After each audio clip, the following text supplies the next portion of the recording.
Hello mga Katden lovers and supporters, narito na ang pinaka-latest updates at ganap ng Katden sa LA. Ano nga ba ang mga pangyayari pagkatapos po nilang lumapag sa bansang ito? But before that, if you haven't subscribed, at ngayong araw nga, nag-post na po si Miss Catherine Bernardo 1 minute ago kung saan ipinost niya sa kanyang official Facebook page na siya po ay touchdown LA na po siya. So ayan, may picture po siya. At ang tinatanong niya nasan si Alden, siya po yung kumuha ng litrato. Dahil base po dito sa isang entrance po nila nang lumapag na sila sa airport ng LA, wala po silang kasamang glam team parang hindi ko nakikita sila mamaten.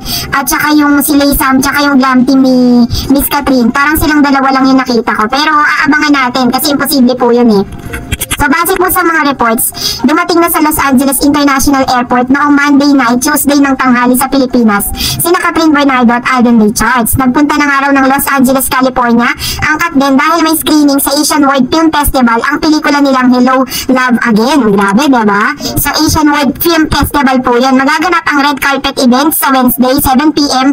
Thursday morning naman sa Pilipinas, sa The Culver Theater sa Culver City. Sold out na nga daw ang tickets para sa event na ito ng Katden movie, pero welcome pa rin daw ang mga fans na makijoin sa red carpet para makita sina Catherine at Alden. So base po sa positibong reports na nabalitaan kasi ng mga taga LA na pupunta po nga itong Katden. So dahil dito, nagano na sila, nagkumuha na sila ng kanilang mga tickets, advance po sila ng pagbili para talagang ma-acquire po nila yung mga seats, no? Dito po sa Culver Theater, Culver City.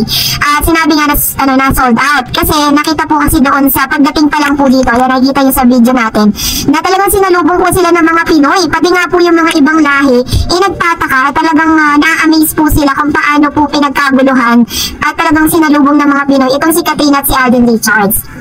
Isa nga pala sa nagpunta sa LAX na dumating sina Catherine, Alden at ang kanilang entourage, at kahit medyo natagalan silang lumabas ay naghintay pa rin sa kanila ang mga kababayan natin na nakatunog na darating ang stars ng Hello, Love Again. Grabe, ganun katindi yung kanilang pagpunta sa LA. Talagang inabangan po sila ng mga Pinoy. Nang lumabas na nga sa mga arrival lobby ang Katden ay nagkagulo na ang mga tao. Nakakatawa nga na pati ang ibang mga lahi na nandoon ay nakikiusyoso na rin sa dalawang Pinoy stars. At in fairness kina Catherine at Alden, kahit pagod na pagod sila sa mahabang flight, ay game pa rin sila sa mga interview. So ganun sila ka gullible when it comes to po sa mga interview sa mga fans, na kahit makikita mo na sobrang pagod yung kanilang biyahe, but still ay nagagawa pa rin talaga nilang makipag-picture at sumabak sa interview. After naman ng interview ay nakipagtsikahan na rin at nakapagpa-picture pa sila sa mga fans. Nakita nga rin pala natin sa airport ang head ng promotion ng Star Cinema na si Mico Del Rosario, pati ang TFC ng The Filipino Channel, North America Bureau Chief na si TJ Manotok, at ang reporter nila na si Steve Angeles. Nakasama naman na pumunta sa LAX ang photojournalist na sina Cathy Ortiz at Tony Garcia na very nice dahil sinundo pa nila kami sa hotel. Samantalang may nagkwento naman na may special screening din di umano ang Hello, Love Again this coming Friday kung saan pupunta ang mga fans sina Catherine at Alden. Sold out na rin daw ang special screening ngayon sa Friday. Samantalang mapapanood sa Anything Goes Online show sa DWAR. Yan, abangan nyo po, no? Abante Radyo, at mapapakinggan sa DWAR 1494 ang interview ni Catherine at Alden na dumating na sila sa LA. So ganito katindi yung anticipation at yung excitement ng mga fans si Catherine at si Alden sa pag-landing po nila sa LA. So abangan natin ang ilan sa mga paayuda na ihahatid sa atin ng Katden, kasi nga diba parang sasabak na po sila para po sa parang naganap po dito sa premiere night, parang ganun yung peg na parang may mga entourage, may pa red carpet, gano'n. So abangan natin yan. And for that, magbasa tayo ng ilan sa mga komento ninyo. Unahin natin si Ernesto Tolindo. ABS-CBN and GMA joint forces promoting the movie What If Di Comita? Good for Kat decision to move on. She's lucky enough to fare with Alden and forget DJ's hope it's continue its blessing. Sabi ni Miss Petronila Francisco, blessing na lang daw ng pare. Sana binigyan na nila ng pare para makasal na yung dalawa. True naman. Sabi ni Miss Renato, ako pre-list forecast ko sa total gross ng Katden movie, HLA aabot ng 175 billion.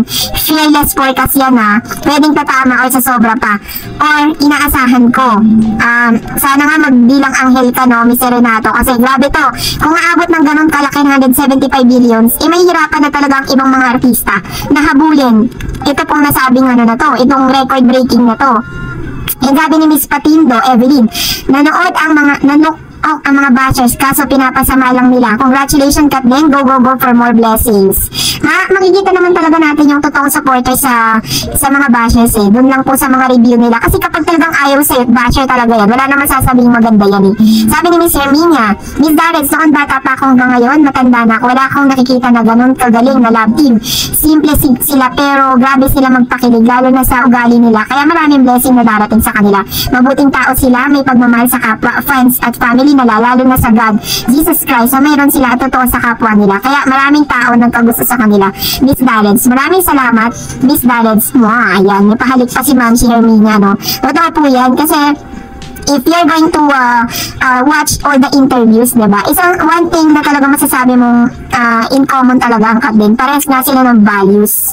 Kaya talagang sila pumatok sa takilya. Sabi ni Miss Sarah, new subscriber po Miss Darrens. Ang dami ko na pong napanood na positive update sa inyo about Kat Den. Nakalimutan ko mag-subscribe. Super maraming salamat po.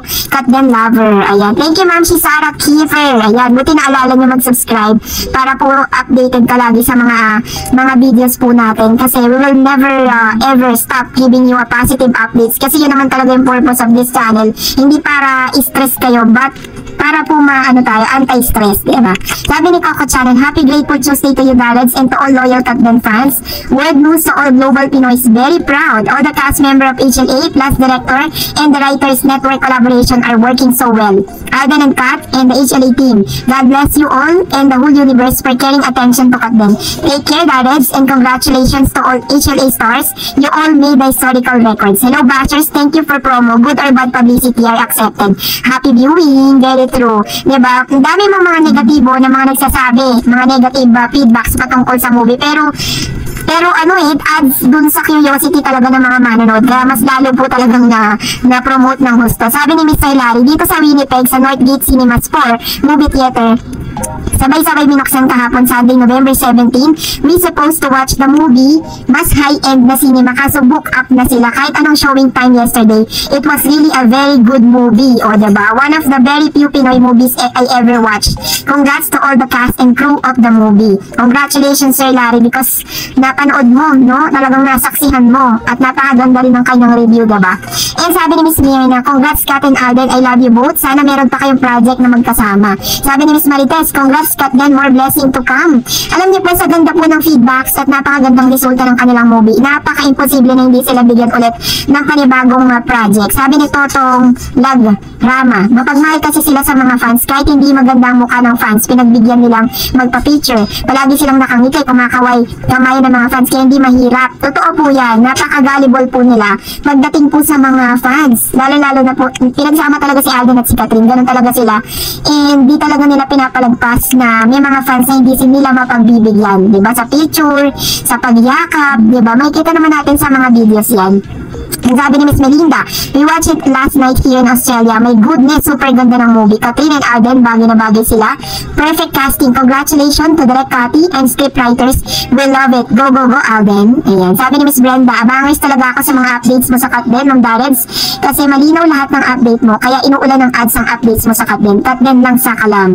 Thank you, Ma'am si Brenda, ha. Salamat po sa inyong palaging panonood at please don't skip the ads. Ayan. So, salamat Ma'am si Brenda. Malagi pa lang inakaabang sa mga videos natin. And thank you also for subscribing dito sa ating channel para at least, diba, lagi kayong updated sa mga video updates natin patungkol kay Kat Den, kay Catherine at kay Alden Richard. So, ihatid natin yan without filter and without, hindi natin kailangan na parang magsinungaling pa or gumawa ng kwento, diba? Tulad ng mga napapanood kong ibang updates, natatawa na lang talaga ako. Sabi ni It's Me, sa amin dito araw-gabi mahaba pila. Kagabi nanood kami 10 PM to 12 AM na kami nanood. Puno pa sinihan, lahat ng palabas, puro HLA. Sa 6 Cinemas, grabe mga taong siya manood, madami, tapos ang ganda pa ng movie.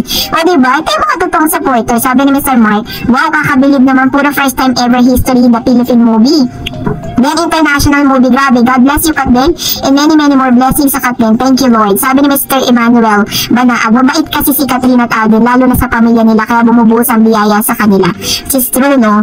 And of course, this is gonna be a pride of a Filipino movies, diba? Huwag nabigyan ng chance ang Pilipinas, ang Philippine movie industry, na maipakita sa buong mundo na kaya din ng Pilipino na mag-produce ng isang blockbuster, talagang masasabi mo, di kalidad na pelikula. pelikula. Sabi ni Miss Annalisa Saratan, asan yung bitter na nagsasabi na hindi kikita yung movie, pahiya kayo no? Katden lang, saka lang, love you Katden. Ayan, thank you ma'am si Annalisa. And that's it for today. For more videos and updates, please don't forget to like and subscribe, and please don't forget to follow my Facebook page, Dar Eds TV. God bless everyone!